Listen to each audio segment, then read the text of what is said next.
সকলোকে শুভ জন্মাষ্টমীৰ শুভেচ্ছা জনালোঁ।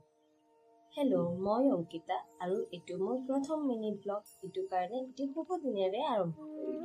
মোৰ মামা ঘৰত কৃষ্ণ জন্মাষ্টমী পালন কৰা হয়, সেইকাৰণে ইয়াতে কৃষ্ণ গা ধুৱাই আছে আৰু ইয়াৰ পিছতে ভগৱানক ভোগ অৰ্পণ কৰি আমি সকলোৱে মিলি ওলাই গ'লো গৌৰীয়া মঠলৈ।